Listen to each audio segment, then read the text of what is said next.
다음 큐브는요. 그렇습니다. 왜라는 키워드를 가지고 왔습니다. 국민들의 안타까움을 샀던 이른바 현대판 장발장 사건. 주위를 훈훈하게 만들었었죠.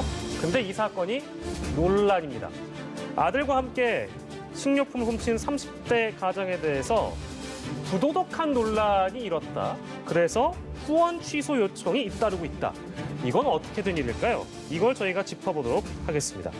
자, 저도 처음에 이제 알기로는 훈훈한 사건으로 알려져 있었는데 지금 저희가 오늘 이 사건을 다루기까지 오늘까지의 과정은 그러니까 어떤 행적들과 어떤 내용들이 논란이 되고 있는 겁니까? 네, 지난달 10일인데요. 인천에 있는 한 마트에서 34세 남성이 12살 아들을 데리고 마트에 와가지고 우유 2팩 그리고 이제 그 사과 6개, 음료수 등을 훔치는 것이 CCTV에 이제 바로 포착이 됐습니다. 그래서 경찰이 출동을 해보니까 사실은 이제 울면서 배가 고파서 그렇게 했다라고 얘기를 하기 때문에 이게 소위 장발장 사건으로 알려져 있었죠.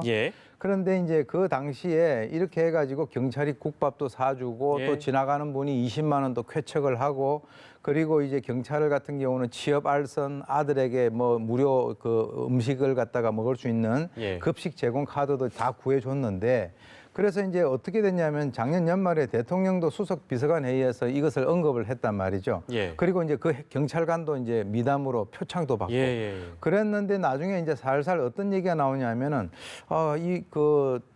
아까 얘기했던 사과라든가 우유 말고 거기 위에 소주도 있더라. 그럼 소주도 훔친 게 아니냐.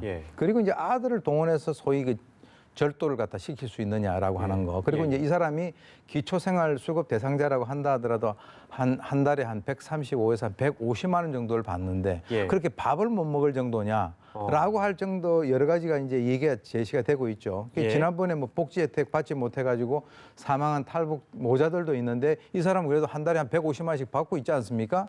그렇게 해가지고 이제 주위에 이 사람들 얘기를 들어보니까 이 사람이 그동안에 뭐 어떤 기회가 없어가지고 일을 안 한 것이 아니라 택시 기사로 이제 자기가 활동을 했는데 거기에서 어떤 뭐 남의 돈을 갖다가 이제 훔친다든지 그다음에 승객들 중에서 휴대폰을 놔둔 것을 이제 팔아서 자기가 이익을 취한다든가 또 PC방에서 뭐 자기 아들이 아프다 그래서 한 10만 원 정도를 빌려달라 그랬는데 빌려주니까 그거 가지고 토토를 했다든지 뭐 스포츠 그 복권 사는 거 있지 않습니까?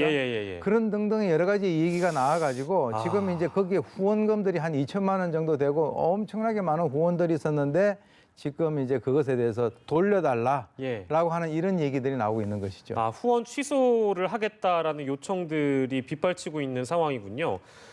근데 뭐 이제 이 A 씨의 그 해명을 저희가 실어드리면 이런 주장을 하는 사람들은 원래 나하고 연락도 안 하던 사람들이다. 그래서 이런 의혹에 대해서 해명을 했고. 그리고 또 이제 일각에서는 그 나머지 후원금들은 어떤 진실을 떠나서 그 자체로 좀 존중을 해야 되는 거 아니냐 이런 의견들도 있어서 이거 어떻게 봐야 될까요, 교수님?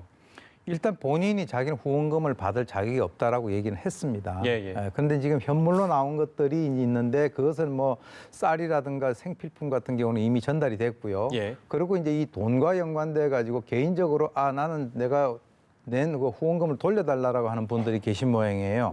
그렇게 해가지고 이제 인천 모금회 관계자에서는 사실 그와 관련돼서는 이제 돌려줄 수 있는데 또 어떤 분들은 그걸 돌려달라고 얘기를 안 하시는 분들도 계시거든요. 근데 사실 이 사람 같은 경우는 기초생활수급 대상자이기 때문에 뭐 실제로 그 후원을 갖다 받는 데는 문제는 없지만 지금 이제 국민 정서상 이것을 전부 다 후원을 하는 것은 좀 문제가 되기 때문에 후원금 배분 분과위원회가 있다 그래요. 그래서 이제 거기에서 이제 뭔가 좀 최종 결정을 내릴 거를 방침이라고 하는데 글쎄요. 뭐 지금 여러 가지 이 좀 미담이고 훈훈한 그런 것들이 나중에 이제 실제로 뚜껑을 열다 보니까 이런 식으로 끝나서 좀 씁쓸한 그런 면은 있습니다. 2019년 말을 아주 훈훈하게 달궜던 이 현대판 장발장이 2020년에 들어와서는 새로운 국면을 맞이하고 있는 그런 상황이라서 저조차도 좀 당혹스러운데 이게 한편에서는 일종의 이제 법의 형평성이랄까요? 이런 것들 좀 무시하고 절도범을 풀어준 거 아니냐. 그래서 경찰의 직무유기 국민신문고에는 경찰관이 직무유기를 한 것이다. 이런 신고가 접수가 돼서 이건 또 어떻게 봐야 될까요, 교수님? 어떻게 바라보고 계세요? 지난번에 이제 12월 19일 날 그 한 시민이 그 신문고에다가 이걸 올렸습니다. 그런데 이제 결론적으로 말씀을 드리면은 경찰관의 정당한 그 재량권 행사라고 하는 그 판단에 지금 도달을 할 수가 있어요. 왜 그러냐면 이와 연관돼 가지고 크게 우리가 지금 그 근거를 둬야 될 것이 형법 122조에 보면은 직무유기가 있습니다. 거기에 보면은 공무원이 직무에 관한 의식적인 방임이라든가 포기라든가 정당한 사유 없이 직무를 수행하지 않은 경우에 해당이 되는데 그와 구체적으로 이제 그 관련성을 우리가 보게 된다면 경찰의 업무 편람이라는 게 있어요.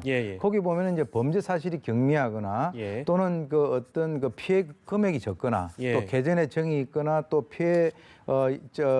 피해자가 없는 경우에 연령, 신체 뭐 여러 가지를 갖다가 봐가지고 훈방 여부를 결정을 할 수가 있는데 여기에는 아이도 있었잖아요. 그러니까 이제 그 아이가 이제 미성년자고 또 이제 알려져 있기로는 뭐 당뇨라든가 뭐 또 기타 여러 가지 어떤 병이 있다. 그렇게 해서 정상 참작을 할 만한 어떤 그 사유가 있었고 그 당시에 마트 주인이 처벌을 원치 않았고요. 그리고 이제 대법원 판례 같은 걸 보게 된다고 한다면 우리가 이제 경찰 훈방 사건이라고 하는 것이 직무유기에 해당되는 그런 그 인정되는 것은 거의 없습니다. 왜 그러냐면은 대법원에서는 이제 경찰관이 직무집행 의사를 가지고 위법 사실을 그 조사를 해가지고 훈방을 하는 것은요 어떤 형태로라든 이게 직무집행 행위로 보는 거죠.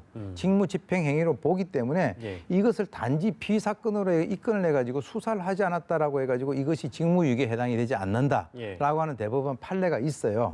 그렇기 때문에 지금 이제 직무를 고의로 방치를 하지 않았다라고 하는 그런 측면에서는 그 경찰에 대해서 직무유기죄로 처벌을 할 수 있는 사항이 아니다라고 해가지고 경찰은 자체적으로 이걸 종결하는 것으로 알고 있습니다. 참 이때 당시에는 어떤 모범 사례로 비춰지는 경향이 컸고 경찰관 입장에서는 표창까지 받으셨는데 굉장히 좀 난감하신 상황이 됐을 거라는 생각이 좀 들어서요. 현대판 장발장 사건까지 저희가 오늘 만나봤습니다. 오늘 이 시간은요 오윤성 순천향대 경찰행정학과 교수와 사건 큐브 함께했습니다. 교수님 고맙습니다.